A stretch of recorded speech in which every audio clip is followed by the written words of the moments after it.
Hablábamos entonces de la clasificación de los glóbulos blancos y vamos a hablar principalmente ahora de los granulocitos. Los granulocitos reciben su nombre por dos razones. Primero que nada, porque si nosotros los vemos al microscopio, sobre la membrana celular vamos a encontrar una especie de gránulos, tal cual. Y en segundo lugar se llaman polimorfonucleares porque tienen más de un núcleo en su interior, ¿sí? Entonces tenemos esas dos vertientes. Y los agranulocitos obviamente van a ser esas células blancas que no van a tener esos eh, puntitos o esas protuberancias sobre la membrana celular y que nada más tienen un solo núcleo adentro. Vamos a ver los ejemplos. Los neutrófilos, por ejemplo. Los neutrófilos son unas de las células más comunes dentro del sistema inmunitario porque son las que actúan en primer lugar ante una lesión, ¿sí? Al momento de que exista una herida o que exista una infección, muchas veces son los neutrófilos los que inician el proceso de defensa. Por lo tanto, si se fijan, aquí tenemos una ocupación de entre el 55 y el 70% de todos los leucocitos, ¿sí? Eh, en cuanto a lo que responde a los neutrófilos. Y una de sus funciones pues es fagocitar sustancias nocivas en el organismo como bacterias y cuando hay una infección o una lesión suelen aumentar su tamaño. Lo que comentábamos acerca de los granulocitos y eh, polimorfonucleares es estos, estas salientes que se alcanzan a ver como puntitos, ¿sí? Son los que corresponden a los granulocitos, ¿sí? Y si se fijan aquí tengo uno, dos, tres núcleos. Por lo tanto son granulocitos o polimorfonucleares. Y dentro de esta clasificación dijimos tenemos estos tres. Otro, Otro tipo de granulocito que nosotros vamos a encontrar en las sangres son los basófilos. Los basófilos, si se fijan, tienen una concentración muy muy baja en comparación a los neutrófilos y una de sus funciones principales es la de la segregación de unas sustancias como la heparina o propiedades anticoagulantes, ¿sí? Que contribuyen a un proceso de eh, inflamación. Y si se fijan en general reúnen las mismas características. Y finalmente tenemos a los eosinófilos. Los eosinófilos también tienen una representación en términos de porcentaje muy baja en comparación a los neutrófilos, ya que solamente representan entre el 1 y el 4% del total de los leucocitos, ¿sí? Y una de las características muy interesantes acerca de los eosinófilos es que aumentan en enfermedades producidas por parásitos, alergias y en el caso de, fíjense muy bien, en el caso de asma, ¿sí? Entonces, ¿qué características? Si ustedes son observadores se darán cuenta que cada uno de estos cambia de color, ¿sí? ¿Por qué? Para nosotros poder identificar a las células a nivel microscópico, nosotros necesitamos realizar técnicas microscópicas a través de tinciones, se llaman, ¿sí? Específicamente la tinción de Gram.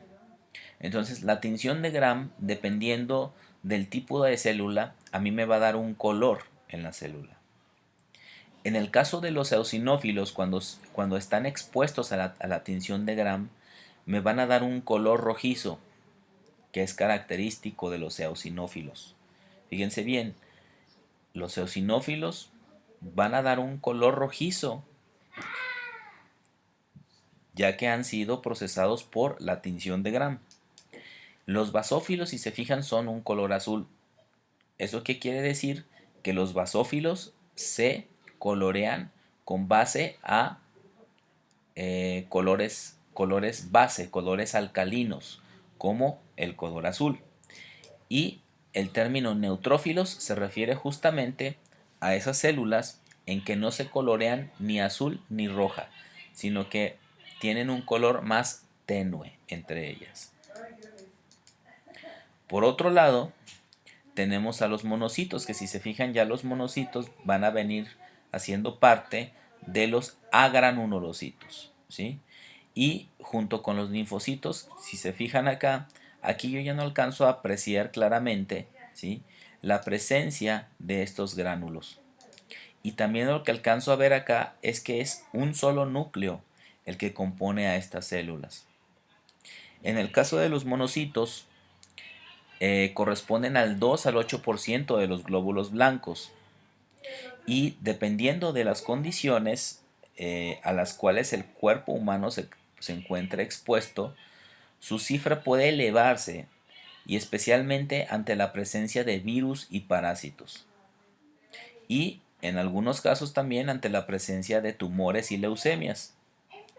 Eh, una de las características de los monocitos, y esto es muy importante mencionarlo, es que en todo el cuerpo humano nosotros tenemos monocitos. Independientemente donde ustedes se quieran imaginar, sistema respiratorio, sistema circulatorio, sistema digestivo, lo que ustedes gusten. El problema acá es que cuando se detecta una patología, se detecta un agente nocivo en el cuerpo, estos monocitos son capaces de diferenciarse a otro tipo de células que vamos a conocer ahora como macrófagos. Y entonces los macrófagos ahora sí van a ser aquellas células activas que van a actuar sobre los agentes nocivos para poder eliminar la infección. Finalmente, los linfocitos que tienen una concentración mayor, su número va aumentando, sobre todo en infecciones virales, pero también en otro tipo de enfermedades, como el cáncer, ¿no? Y acuérdense también de la leucemia. La leucemia es un tipo de cáncer. Y uno de los elementos que suelen modificarse durante el cáncer es la concentración de linfocitos. Pueden disminuir drásticamente en inmunodeficiencias. Un ejemplo de esto es el VIH, porque una de las características que tiene el VIH es que el virus de inmunodeficiencia humana es que este virus ataca principalmente a los glóbulos blancos, y específicamente a un tipo de glóbulos blancos que se conocen tipo glóbulos blancos eh, tipo helper, se llaman, ¿sí?, que tienen una codificación CD4. Ese es un dato curioso. En general, los linfocitos son efectores específicos del sistema inmunitario, y nosotros ya sabemos que se corresponden de dos tipos: linfocitos B y linfocitos T. Las plaquetas, por su parte, que eso es otro de los elementos formes que se encuentran dentro de las células, no las podemos considerar propiamente como unas células al 100%, sino como fragmentos celulares ovalados y que carecen de núcleo, ¿sí?